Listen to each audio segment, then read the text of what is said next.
sueldo de los médicos, bueno, que yo soy médico, soy gastrocirujano, sigo viendo enfermos, sigo operando, a pesar del Senado, siempre lo he hecho en mi vida de legislador, y creo que el principal error de los médicos fue que iniciaron el movimiento del 68 y al final de cuentas doblaron las manos y se integraron en sindicatos. Al final de cuentas, al volverse sindicalizados los médicos, fueron enfocándose a abrir muchísimas universidades de medicina y luego abaratarse la medicina, pero desde el punto de vista ético. Entonces el médico, no todos, pero sí es parte del problema, empezó a ser maquilador de la medicina, olvidarse del juramento hipocrático, y ese es un asunto que hemos estado platicando con los colegios médicos. Entonces, el médico no es porque la medicina sea cara, la privada, porque un médico de formación integral, profesional, ético, debe atender al pobre y al rico por igual. Si hay dinero, yo tengo que comer, tengo que vivir, cobro mis honorarios. Pero si es una gente muy pobre, y así sea yo el gran doctor científico de tal instituto, pues también lo voy a atender con el mismo amor, afecto y cariño, como atiendo al que me paga, como al que no me puede pagar. Por ahí viene el asunto, y obviamente, pues ahora desde el punto de vista sindicales, pues hay que ir luchando para que estos sueldos se mejoren, y no es de la noche a la mañana, ya que el médico trabaja en una institución en la mañana, en la tarde en otra, y tiene que checar tarjetas, salir corriendo, y en las noches muchos médicos trabajan 3 días a la semana en la noche, y luego tampoco se rinde ni es vida. ¿Quién puede vivir así? Feliz. A veces hasta llegamos al Senado, ¿verdad? Entonces, ¿sí? ¿Cómo ven?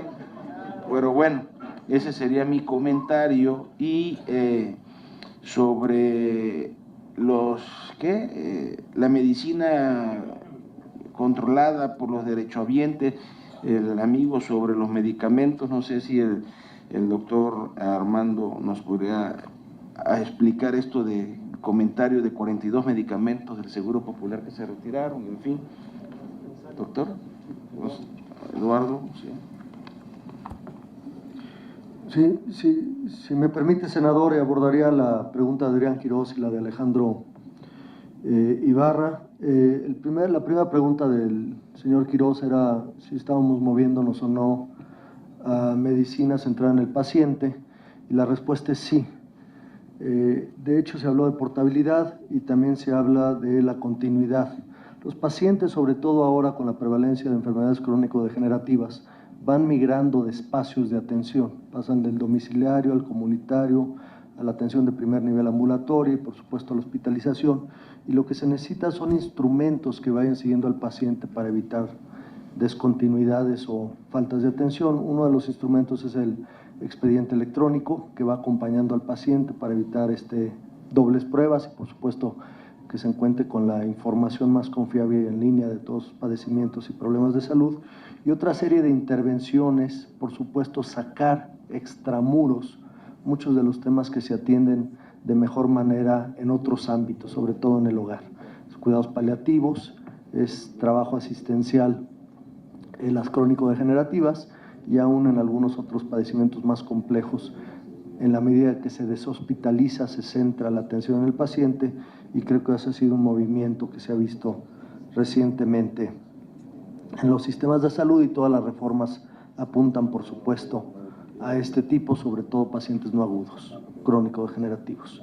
Sobre el segundo tema, que es las entradas y salidas de medicamentos en cuadro básico y en particular cobertura de las instituciones, lo mezclaría también con la pregunta del licenciado Alejandro Ibarra sobre medicina alternativa, y mencionaría que en un sistema de salud, sea cual sea la disponibilidad de recursos, se tienen que tomar medidas difíciles. Todo para todo simplemente es demagogia.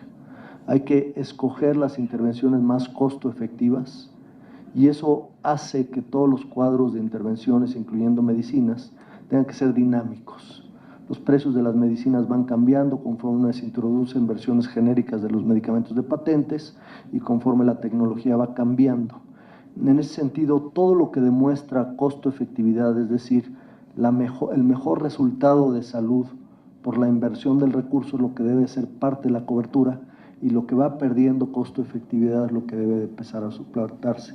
Eso es lo que se ha venido haciendo en cuadros básicos, en paquetes de beneficios, y lo que hemos visto más recientemente en terapias alternativas y sobre todo en medicinas que entran, es que muy buenas medicinas en los últimos 2 años perdieron patente, se volvieron relativamente baratas contra la medicina anterior y se vuelven las alternativas terapéuticas farmacológicas de preferencia. Y eso ha sido lo que ha venido normando, cómo se va cambiando y cómo se motiva, por supuesto todo basado en evidencia, que las terapias tienen cada vez que estarse revisando y actualizando. Gracias. Muchas gracias, doctor. Sobre el comentario del licenciado Humberto Hernández Haddad, pues creo que fue una pregunta directa al senador Penchinas, entonces le cedemos la palabra al senador David Penchinas. Gracias, presidente. Buenas tardes a todas y todos ustedes. Antes que nada, felicitar a todos los panelistas y a la Comisión de Seguridad Social por el desarrollo de este evento. Muchas gracias, licenciado Hernández Haddad, por su pregunta. Yo haría 2 reflexiones, porque me parece que nos podemos llevar horas, pero creo que hay un tema que no podemos evadir y que muy pocos de repente abordan de frente, y en eso reconozco en muchas ponencias esa valentía. Creo que no se trata de venir a defender si se hizo bien o se hizo mal hacia atrás. Creo que el saldo de la seguridad social en México tiene que ver con la desigualdad del ingreso. Y creo que no podemos aquí estarnos dando de golpes de pecho sin entender que la raíz del problema es que más de la mitad, o la mitad de la población por lo menos, vive en la informalidad económica. El problema no lo vamos a combatir, con todo respeto, con seguros populares que no tienen fuente de financiamiento. Y hay que decirlo, porque si no podemos caer la tentación de que desaparezcamos al IMSS y al ISSSTE y todo lo hagamos el seguro popular. Y eso no tiene sentido. La seguridad social que adoptó México como una demanda legítima de un movimiento armado que costó muchas vidas es un mandato incompleto de la justicia social que como sociedad debemos de alcanzar. Y para eso hay que ser responsables, y para ser responsables hay que cobrar impuestos, porque las cosas no se resuelven de saliva ni con buenas intenciones. Creo que hoy la seguridad social que los mexicanos nos debemos de trazar es de fijar sus retos en un entorno del que no se ha hablado, que es la transición epidemiológica. Es evidente que las enfermedades que van a aquejar a las nuevas generaciones de mexicanos van a demandar una cantidad de recursos muy superior a la que hoy demanda nuestra transición epidemiológica, porque los hospitales que atendían catarros y diarreas hoy no son los más asistidos. Por lo tanto, la responsabilidad del Estado mexicano, si quiere entrar a un esquema moderno de seguridad social, es tener muy bien fondeado sus seguros de seguridad social, como es el caso del ISSSTE, como es el caso del IMSS, donde además sé muy bien que se están haciendo acciones para que los recursos rindan más. En el caso de los gravámenes a la bolsa, licenciado, yo le diría que no está reñido con el objetivo de lo que se pretende, porque al final del día el gravamen sobre utilidades de la bolsa es sobre utilidades financieras, después de todo el esquema operativo. Seguramente habrá la oportunidad de que lo revisemos. Seguramente algo que tendrán que tener cuidado las afores que depositen en riesgo, que también tienen su propia legislación y que tiene una medición de riesgo que está topado, tendrán que poner el ejemplo de no invertir donde pongan en riesgo el capital de los trabajadores que la propia ley ya les demanda. Yo quisiera destacar, hace rato en la inauguración tuvimos la oportunidad de acompañar a los directores, particularmente al del ISSSTE, donde hoy, y ese es un buen ejemplo de política pública, la CIAFORE manejada por el ISSSTE es la mejor CIAFORE del mercado. Y eso habla de que algo se está haciendo bien y que la opción de los derechohabientes pueda traer el que a través de las mejores prestaciones tengamos la capacidad de transmitírselo a la sociedad. Yo agradeciendo esta intervención involuntaria porque como miembro de la Comisión de Hacienda atendí a este seminario porque me parece que tenemos hoy un gran debate pendiente en este Senado y en el Congreso, que es el tema no solo de la seguridad social, sino del nuevo ingrediente que el presidente Peña ha querido imprimirle a su administración con el tema del seguro del desempleo, donde hoy aquí en el Senado hay un gran debate. Y me parece que es una espléndida reflexión con expertos de esta talla para poder revisar qué hemos hecho bien y qué hemos hecho insuficientemente, no por mala fe. Lamentablemente todo en la vida necesita recursos y sin recursos, pues digamos que de buenos deseos está lleno el camino al cielo. Creo que las instituciones de seguridad social, hoy como se están haciendo, tienen que redefinir sus objetivos, tienen que contemplar la transición epidemiológica como una carga en la que el Estado, no solo porque está en la Constitución, sino por ser un Estado noble, tiene que brindarle a sus ciudadanos en una desigualdad en donde tendremos que ahondar en medidas que formalicen el empleo, que generen mejores esquemas de distribución de la riqueza y que encontremos fuentes financieras para tener esquemas de seguridad social viables, porque si no son financiadas, no va a haber esquema de seguridad social viable en el futuro.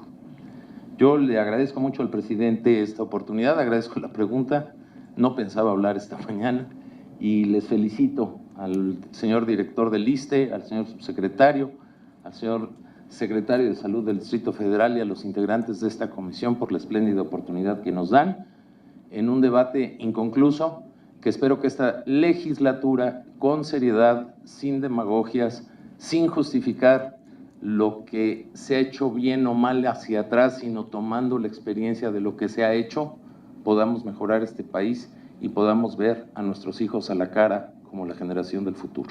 Muchísimas gracias.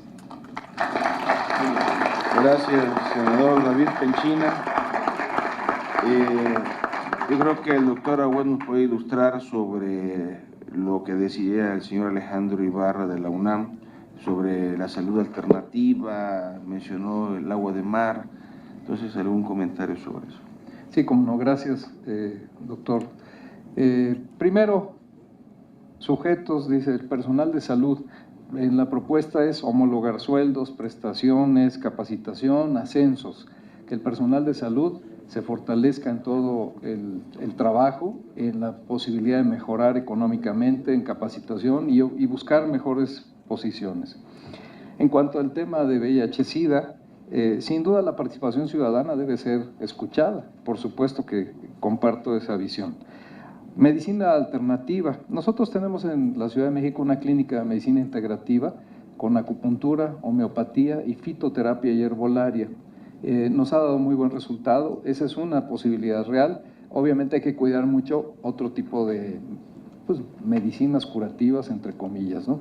Pero, por ejemplo, acupuntura y homeopatía avalada por el Politécnico Nacional, fitoterapia con franceses y también herbolaria mexicana. Así que nos está dando muy buen resultado. Y en adultos mayores, bueno, la Ciudad de México tiene un programa que se llama Salud hasta tu casa, para ir a ver a los adultos mayores a su domicilio, con médicos, medicamentos, atención médica, laboratorio, hasta la cama del paciente. Y pues le hemos dado un gran impulso, el jefe de gobierno me ha instruido y me ha apoyado para que los servicios médicos lleguen a la cama del paciente. Y por cierto, celebro y felicito al director general del ISSSTE por la medida esta, que sí, efectivamente es un problema que lleven al pensionado, al jubilado, a pasar lista de presente, ¿no? De verdad, felicidades. Eso es pensar en la gente. Me parece muy bien.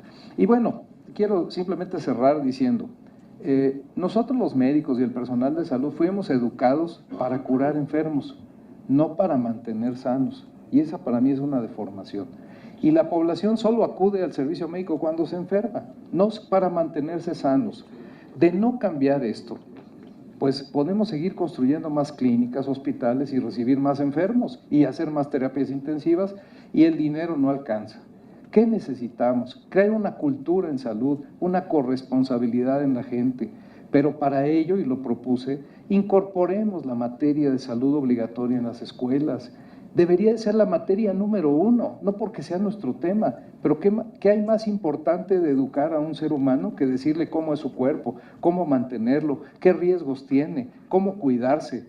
Eso sí es lo más importante, y no aprender seno, coseno, tangente y cotangente, que en la vida lo hemos usado, o aprender, si no aprende las capitales del mundo no pasa nada, pero si no sabe qué son las proteínas, grasas, carbohidratos, qué alimentos contienen qué es la obesidad, el sobrepeso, qué es la diabetes, el cáncer, cómo prevenir, eso sí es importante. Deberíamos, además de todo este gran esfuerzo que se va a hacer, incorporar la materia de salud obligatoria. Para mí es una urgencia y una necesidad. Hay que mantener sanos a los sanos el mayor tiempo posible. Detectar oportunamente a los enfermos para intervenir. Y tercero, adherir al tratamiento a los pacientes. De cada 10 diabéticos que se saben, 7 no hacen nada, solo 3 se adhieren. Y después viene retinopatía diabética, amputación, diálisis, hemodiálisis, con los costos tan altos que tenemos. Entonces creo que tenemos que, a la par de todo este proceso de universalización, ir en un acompañamiento de educación en salud a la población, pero en serio y a fondo. Y eso se llama educar en salud. Y hacer que nuestros médicos y el personal de salud no nada más atendamos enfermos y curemos enfermos, sino prevengamos y hagamos una conducta en salud en ese sentido. Esa sería mi propuesta y muchas gracias. Felicito al Senado. Felicito. Gracias, doctor Abuel. La senadora Marilena Barrera Tapia tiene un comentario. Muchas gracias. Muy buenos días tengan todas y todos ustedes. Primero, agradecer sobre todo este lleno maravilloso, que no es común en el Senado de la República el que se tenga tanta afluencia en un foro, y sobre todo porque es la gran oportunidad de aprender y escuchar, y coincido, de las grandes necesidades que se tienen allá afuera y que en pocas ocasiones se tiene un acceso directo para poder aterrizar y dar alternativas. Yo escuché con atención sus preguntas y a mí me parece que son de una gran oportunidad para poderlas analizar e inclusive aterrizar. Cuando ustedes preguntan y dicen ¿por qué no estamos hablando también de una revisión de salarios? A mí me parece que ese es lo primero que nos sucede cuando hablamos de seguridad social y de prestación de servicios, que los separamos y nos olvidamos de los trabajadores de la salud, que también son asegurados y que simple y sencillamente, les voy a poner el ejemplo, digo, de los que hemos vivido en una institución, que para que te otorguen los servicios de salud, tú trabajas en una institución y tienes que ir a otra para que te lo otorguen. O sea, extraordinaria propuesta. Mi primera propuesta sería, señor director, hagamos una propuesta conjunta desde el legislativo en donde hagamos real esta universalidad de los servicios de salud y ampliación de cobertura, en donde entonces los propios derechohabientes de las instituciones, si así lo deciden, que sean en esas instituciones donde sí se le otorguen los servicios de salud. Eso es accesibilidad y esa sería ampliación de cobertura y esa sería facilidad. Otra gran propuesta, ¿por qué no hablar de medicina alternativa? ¿Por qué siempre, y sobre todo en nuestras zonas indígenas, en nuestras zonas rurales, en donde de gran tradición, pero la medicina mexicana, nos estamos olvidando de lo que es la medicina tradicional y la medicina integradora? A mí me parece que es una gran alternativa. No quiero hablar solamente por el Estado de México, y aquí está la directora general del Instituto de Salud del Estado de México, pero me parece que hay grandes esfuerzos en todos los estados en donde no podríamos tasar cuáles son aquellos servicios que se tendrían que poner en práctica. A mí me parece que cada estado ya lo decidió. ¿Qué creen? Yo estoy de acuerdo también con ustedes. No los directivos, lo ha decidido la gente. La gente ha dicho qué es lo que le llama la atención y en qué servicios quiere mayor capacitación. Llámese herbolaria, llámese quiropraxia, llámese inclusive la homeopatía, etcétera. O sea, me parece que hay grandes esfuerzos y es una gran oportunidad de ampliar servicios y abaratar también la atención.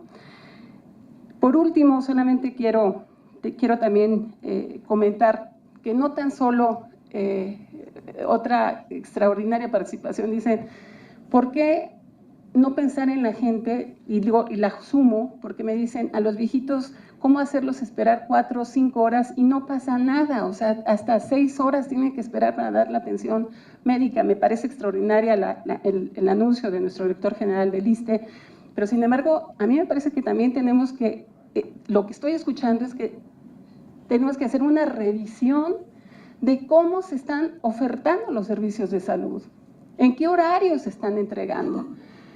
Cuando todo el mundo estamos trabajando, cuando no podemos tener la atención preventiva, cuando yo estoy todo el día metida en una oficina, ¿no? Entonces, por Dios, hagamos la vida, entonces también nos tenemos que adecuar y fortalecer los horarios, fortalecer y sobre todo la capacidad instalada de la que ya tenemos. Y qué bueno que el Distrito Federal está ampliando sus horarios de servicio. Ya yo preguntaría, ¿cuántos centros de salud o cuántas unidades médicas dan atención 12 horas?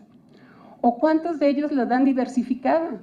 ¿Por qué hablar de horarios continuos? Y qué bueno que está un líder nuestro, ¿verdad? Me refiero del sector salud con nosotros, porque podría también esa ser una gran alternativa. ¿Por qué no hablar de horarios divididos, donde pudiéramos aprovechar también la prestación de servicios? Ya tenemos la capacidad instalada, pero también para poder llegar a más gente, a más trabajadores, inclusive nosotros mismos como trabajadores. Entonces, yo creo que es una gran mañana en donde venimos a escuchar exactamente este tipo de planteamientos.